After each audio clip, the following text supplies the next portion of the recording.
grand ballroom of the Langford Royal Hotel, nestled in the heart of Manhattan, shimmered under crystal chandeliers as if the space itself had been gilded in gold. It was New York's most anticipated tech charity gala, and the room pulsed with quiet luxury. Silk gowns swept across polished marble. Tuxedos gleamed, and champagne flutes clinked with the rhythm of polite conversation and practiced laughter. Slightly removed from the crowd, Ethan Langford, founder and CEO of Langford Innovations, leaned casually against the mezzanine railing, observing the scene in silence. At 36, he was one of America's youngest tech moguls, but preferred to stay in the shadows of his success. Tonight, he wore a midnight blue Tom Ford tuxedo, paired with a crisp white Zegna shirt and polished Berluti shoes that gleamed with understated opulence. Every detail was deliberate, simple, timeless, and undeniably elite. His sharp jawline and quiet, assessing gaze drew more than one look of curiosity. He didn't appear to crave attention, but somehow commanded it without effort. Down below, Isabelle Moreno, an event coordinator with Stellar Events, moved swiftly through the crowd with her tablet in hand. Dressed in the sleek black dress, minimalist, functional, elegant, she radiated quiet focus. She wasn't here to admire the decor. Lighting cues, menu timing, guest list cross-checks, all of it lived in her mind like code. "Champagne refill for table 7, she said to a passing server, eyes still glued to her checklist. Then, turning quickly to check the mic setup near the stage, she collided hard into someone. Her hand jerked, and the champagne glass tipped completely forward, emptying across a man's tailored tuxedo. She froze, stomach lurching. "Oh my God, I'm so sorry," Isabelle gasped, voice cracking with panic. She looked up, straight into the eyes of Ethan Langford, the most high-profile, notoriously perfectionist guest of the evening. To Isabelle's surprise, Ethan Langford didn't get angry. He looked down at the spreading stain on his fine tuxedo, then raised his gaze, calm, almost unreadable. "It's all right," he said in a deep, composed voice. Isabelle felt her heart drop to her knees. She fumbled in her clutch for tissues, her hands trembling. "I'm so sorry. I can help clean it. We have an emergency kit backstage for situations like this."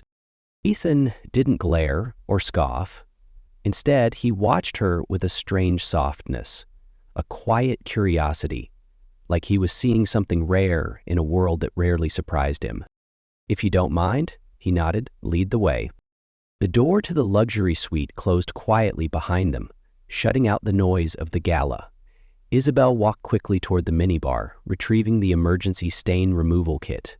Small, discreet, containing microfiber cloths, high-end cleaning solution, and a soft brush. Her hand still trembled slightly as she reached for the fabric of the tuxedo. "Excuse me," she murmured, avoiding his eyes. Ethan gave a small nod, standing perfectly still.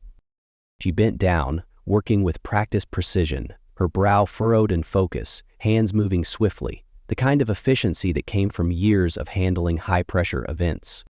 Ethan watched her. He should have been furious. The tuxedo wasn't just expensive, it was custom, made for this very evening. But anger didn't come. Instead, something about her steadied him. Strange, but real. "Are you always this calm during a crisis?" he asked, breaking the silence. "Only when I have to be," she replied without looking up.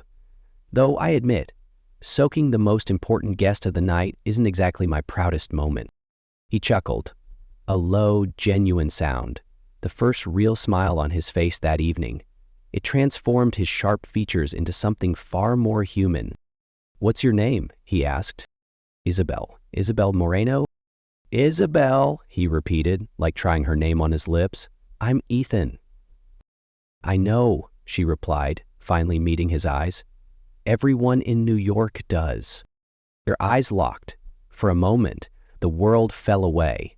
No music, no ballroom, just a quiet room, a disappearing stain, and a space between two people, slowly becoming aware of each other's presence. "It's nearly gone," she said, rising. He glanced at the tuxedo. "Pristine. Impressive. You're good at impossible situations." "Part of the job," she smiled faintly.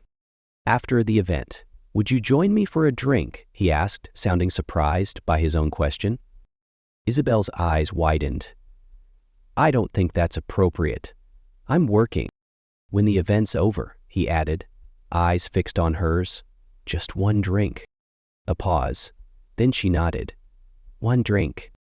She wasn't sure what made her nod, his calm gaze, or the quiet sense that beneath his polished exterior was a man far too familiar with loneliness. Whatever it was, she reasoned, one drink couldn't hurt. At least, that's what she told herself. The rooftop bar of the Langford Royal Hotel felt like a quiet threshold between two worlds, the glittering world of the elite below and the untold stories that lived in silence. Warm golden light cast soft reflections onto glassware and dark wood. Ethan sat alone at the far corner, a glass of untouched whiskey before him, his eyes fixed on the glittering skyline of Manhattan. Isabelle arrived slightly late. Her steps were careful, a strange tightness in her chest she couldn't explain. Ethan turned as he heard her approach, his lips curling into a subtle, unreadable smile. "You came," he said quietly, as though it had been inevitable. "Just one drink," she replied, half teasing as she took the seat across from him. At first, their words were formal, polite comments about the event, her work, his speech. But slowly something shifted. The conversation deepened, softened. His voice dropped. Hers grew less guarded, like two people gradually letting their truth step forward from behind well-built walls.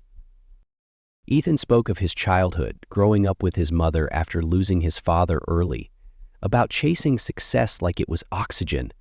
"I spent my entire youth building an empire," he said, his fingers trailing along the rim of his glass. "Then one day I realized I had never really lived." Isabelle paused, letting the weight of that sentence settle between them. She'd never imagined a man like him, wealthy, brilliant, respected, carried such emptiness. "And you?" he asked, tilting his head slightly. "Anyone waiting for you tonight?" She smiled faintly. "No one. Maybe because I've always been too busy, or maybe because I'm too afraid to be left behind." The space between them began to close. The air grew warmer, denser. Her hands had stopped fidgeting. His eyes had softened. Then came the silence. And from it, Ethan's voice again, lower, quieter. "I can't have children." The words dropped like stones in still water. "A climbing accident when I was 27. My pelvis was badly injured. The doctors called it irreversible infertility." He let out a bitter laugh. "The irony is, I thought I didn't want a family. Then, when I was told I couldn't have one, I realized I'd always hoped." Isabelle said nothing for a moment, just held his gaze. There was no judgment in her eyes, only quiet empathy. "Thank you for telling me," she said gently. The silence that followed was different, warm, full of things neither of them needed to say. So when Ethan leaned slightly closer and Isabelle met him halfway, their kiss felt inevitable. It was not rushed, not desperate. It was acknowledgement of yearning, of loneliness, of two strangers finding something painfully familiar in each other. The kiss deepened, slow, reverent, full of unspoken things. That night they didn't speak much, only soft touches, lingering glances, quiet whispers that felt like half prayers. There were no promises, no assumptions, just the now, intimate and inexplicably right. By morning, sunlight filtered through the sheer curtains, painting the suite in quiet gold. Ethan had risen early. He dressed in silence, sitting at the edge of the bed for a moment, watching her sleep. Her face looked more peaceful than anything he'd seen in years. His phone vibrated just as he reached for his cufflinks. Emergency cybersecurity breach, Langford Innovations Singapore branch, global data risk. He had to fly out immediately. Isabelle stirred at the sound of the door closing. By the time she sat up, the suite was empty again. But on the vanity, neatly placed beneath a room service notepad, was a handwritten note in strong, deliberate handwriting. "I'll find you again." Isabelle returned to her small apartment the next morning, her mind still drifting somewhere between the rooftop bar and the whispered things in the dark. It had only been one night, but what happened between her and Ethan felt carved into her in ways nothing else had before. She brewed a cup of coffee and told herself it was just a moment, beautiful but fleeting. Ethan had left, just as she knew he would, and she expected nothing more. But the days that followed didn't return to normal. She was distracted, unfocused. Her eyes drifted to her phone more often than she cared to admit, hoping for a message, an email, anything. Nothing came. She searched for his name in news articles and found that he truly was in Singapore, facing a major cybersecurity crisis. Headlines highlighted the scale of the breach, stock values plummeting. Ethan Langford personally leading containment. At least, he wasn't lying, she thought, with a quiet ache. Week 2 passed. Then week 3. Isabelle forced herself back into her rhythm, work, night classes, solo evenings. She didn't let herself fantasize. Until one morning, she woke with a wave of dizziness and sudden nausea. At first, she blamed empty stomach coffee, then stress. But as the morning sickness returned again and again, doubt crept into her heart like a slow, cold fog. "This can't be," she whispered, holding a pregnancy test box she'd bought from a pharmacy far from her neighborhood to avoid curious eyes. She sat on the bathroom floor, hands shaking as she followed the instructions. 3 minutes felt like a lifetime. Then came the second line, clear as day. Isabelle nearly collapsed against the tub, breath catching. She checked again and again, with a second, then a third brand. Every test showed the same result. She was pregnant. Her heart raced, not from joy, but confusion, because Ethan had been certain, he had told her clearly, he couldn't have children, a medical diagnosis, and she'd believed him, felt the truth of it in his voice. So then, what was really happening? Isabelle sat alone in her dim apartment, the soft glow of a bedside lamp casting faint shadows on the curtains. The pregnancy tests lay on the table like quiet, undeniable proof. She had cried, just a little, not out of regret, but fear. There was too much she didn't know, too much that could go wrong. Should she try to find him? Part of her wanted to, but then reality sank in. Ethan had disappeared without a word, without a way to reach him. They hadn't exchanged numbers, no email, not even full names beyond what the media already knew. And even if she did find him, what then? Who would believe her? A man diagnosed with infertility, now being told by a stranger that he was about to become a father?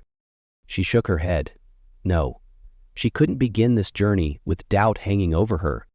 She would keep the child and raise it on her own. Not because she didn't want him involved, but because she refused to let her child's worth be questioned by anyone. 4 years passed faster than Isabelle expected. Her life now revolved around 2 little boys, Leo and Miles, twin brothers with dark hair and bright, matching eyes.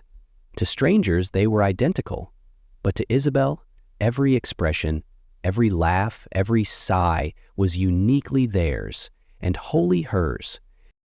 She was no longer the flustered girl in the simple black dress at the Langford Royal Hotel. Now she was a mother, stronger, sharper, and more grounded than ever. She worked for an events agency, attended university classes at night, and raised her sons with relentless love and quiet resilience. That Sunday morning, Central Park was wrapped in spring sunlight. Leo and Miles raced through the playground, their laughter cutting through the distant sounds of birdsong and carriage wheels. Isabelle sat on a bench nearby, a book resting open in her lap, though her eyes never strayed far from the boys. Not far away, Ethan Langford strolled alone, hands tucked into his coat pockets, gaze distant. He had returned to New York just weeks earlier after more than 3 years overseeing operations in Asia. His career was thriving, his name on every list of power and innovation. Yet inside, there was still emptiness. He didn't know why he turned toward the playground. Maybe it was the sound of laughter, maybe something else. And then he saw them. 2 boys, identical, playing on a slide. Their hair, their movements, the way they smiled. He frowned, frozen. His heart kicked in his chest. Then his eyes found her. Isabelle? She sat on a bench, watching the children, a softness in her gaze that nearly undid him. Her hair was shorter, her presence quieter, but it was her. There was no mistake.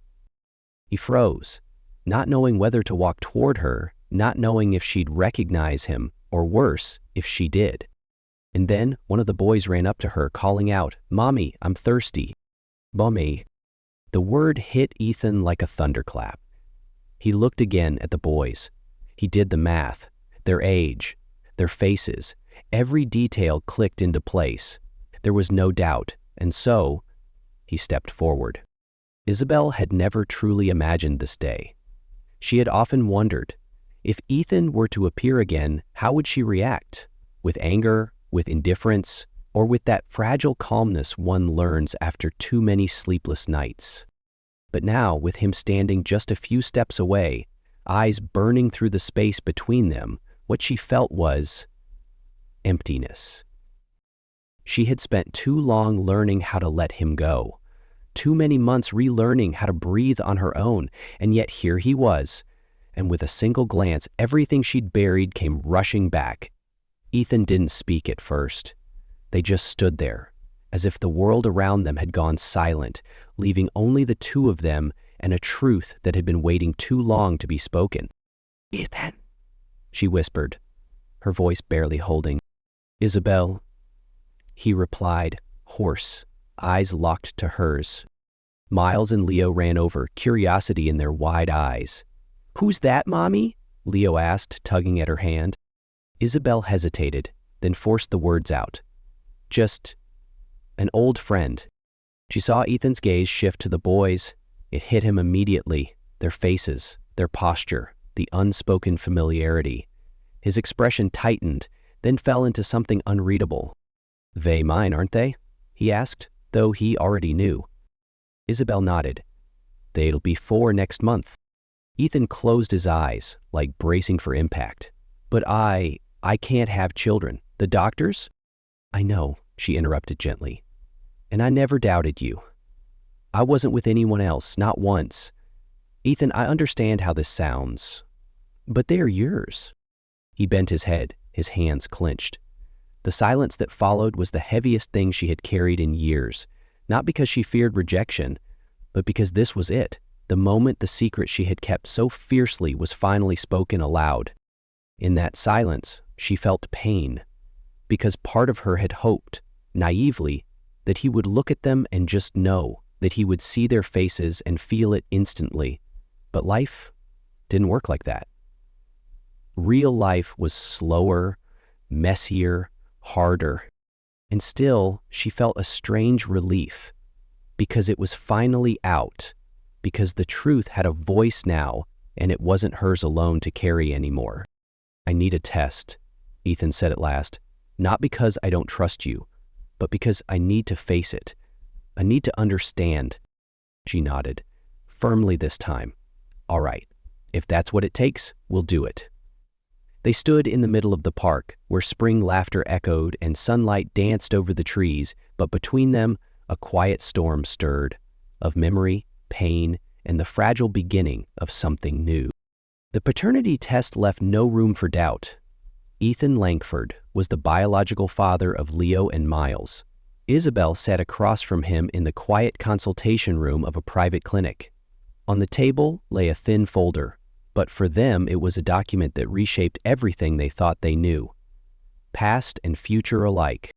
Ethan didn't speak right away. He stared at his name printed beside the word father, confirmed. "They're mine," he said at last, voice clear and steady. "They really are." Isabelle nodded gently. Her eyes shimmered with emotion, but she didn't cry, not this time. She had shed enough tears in the past 4 years. In the days that followed, Ethan began showing up more often, first for short park visits, then ice cream trips, reading time, and museum outings. Leo was more cautious, but Miles clung to him from the first moment Ethan knelt to tie his shoelaces. Isabelle watched from a distance. She didn't interfere. She let it unfold slowly at its own rhythm. Ethan tried, awkwardly but sincerely. He asked Isabelle little things, what the boys liked to eat, their allergies, sleep habits, whether they were afraid of the dark. Every question caught in Isabelle's throat. Because she saw it, he was trying not to lose a single moment more. One afternoon, as the sun painted golden light over the boys' heads, Ethan sat cross-legged on the grass. Miles lay against his chest. Leo rested against his shoulder. Ethan looked up at Isabelle, who stood nearby, her eyes red at the corners. "I don't know if I deserve this," he said, voice unsteady, "but I'm going to try, every day." Isabelle stepped closer, then sat beside him. She didn't speak. Instead, she reached out and gently touched his hand. A simple touch, just enough to say, "You don't have to be perfect, just stay." Ethan didn't rush. He didn't press for answers, didn't demand clarity. He simply stayed, patient and still, as if he understood that healing something once broken didn't require declarations, but rather presence that doesn't retreat. He began showing up every day, sometimes with breakfast before Isabelle left for work, sometimes picking the boys up from their art class. Every gesture was small, yet thoughtful and intentional. Nothing grand, nothing performative, just quiet, steady proof that he wanted to be there. Not just for the children, but for her. She didn't say it aloud, but her heart began to stir a little every time he smiled at Leo, every time he gently wiped Miles's mouth after lunch, or when he sat for hours building puzzles without once checking the phone buzzing in his jacket. One warm evening, after the boys had fallen asleep, Ethan stood at the kitchen doorway, holding 2 cups of tea. "Can I take you to dinner?" he asked, looking her straight in the eyes, not avoiding the weight of the moment. Isabelle didn't respond right away. She took the cup from him, their hands brushing briefly, then turned her gaze toward the window, where the city lights flickered like old memories not yet settled.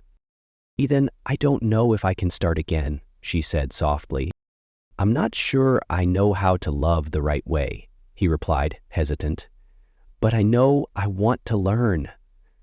With you." A gentle silence filled the room, not of distance, but of quiet understanding. Finally, Isabelle nodded. "Tomorrow night. But don't bring flowers. I don't need cliches. I need something real." He smiled, not dazzling, but deep enough to make her heart ache. They went to a small restaurant in Brooklyn, a place Isabelle had once visited alone while pregnant, imagining the man she loved ordering dinner for both of them. Now, it was happening, imperfect but real. Ethan shared stories from his years abroad, of the emptiness that came despite success. Isabelle told him about sleepless nights, about the first time the boys called her mom, and about the quiet grief she'd learned to hide behind every smile. By the end of the evening, as they stepped out under the soft glow of street lamps, Ethan reached for her hand. No pressure, no words. And Isabelle, after a breath's hesitation, didn't let go. The little restaurant was only the beginning. As they stepped outside, Isabelle didn't want to go home yet. There were still things left unsaid, and Ethan, too, looked like he had more to give. "Walk with me?" he asked, his hand still in hers, not tightly but with quiet certainty. They wandered through a park nearby, beneath old trees draped in soft yellow light. Street lamps spilled warm halos onto the cobblestone path, casting long shadows and a sense of something timeless. There was no more distance between them, just a conversation that flowed with the rhythm of their steps. They spoke of childhood, Isabelle growing up in a small apartment with a mother who worked long hours as a seamstress and a father who left too soon. Ethan, the boy who learned early how to wear a name like Langford like a suit of armor, pressed, polished, and heavy. "I used to think people with power were the happiest," Isabelle said quietly. "Then I met you, and I realized there are kinds of loneliness money can't touch." Ethan chuckled softly, but there was more in his voice than amusement. "I used to believe that too," he said. "Then I lost you. And I knew, if you have no one to share everything with, then none of it matters." She looked at him, eyes glimmering beneath the park's golden light. "So? Did you ever forget me?" He stopped walking. The wind moved through the branches like it, too, was waiting. "Not once," Ethan said, voice low but certain. "Not a single day." Isabelle didn't answer. She stepped forward, and under the hush of the street lamps, surrounded by the stillness of a late evening, they kissed. Not with urgency or surprise, but with clarity, forgiveness, and intention.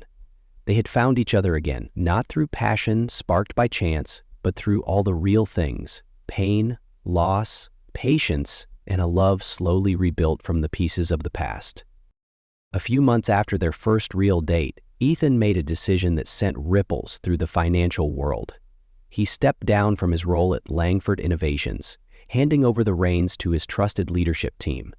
The official statement was simple: to spend more time with family. But Isabelle knew it wasn't just time he was offering. It was a choice. His way of saying, "I'm here, and I'm not leaving." He began taking Leo and Miles to school every morning, picking them up in the afternoon, cooking, often messily with Isabelle, reading bedtime stories, and filling their small apartment with laughter and quiet presence. One evening, after the boys had gone to bed and the kitchen lights glowed warm and low, Ethan placed a folder in front of Isabelle. "I want to buy us a house," he said plainly. "Not huge, just enough. With a yard, near the park." Isabelle looked at him, silent.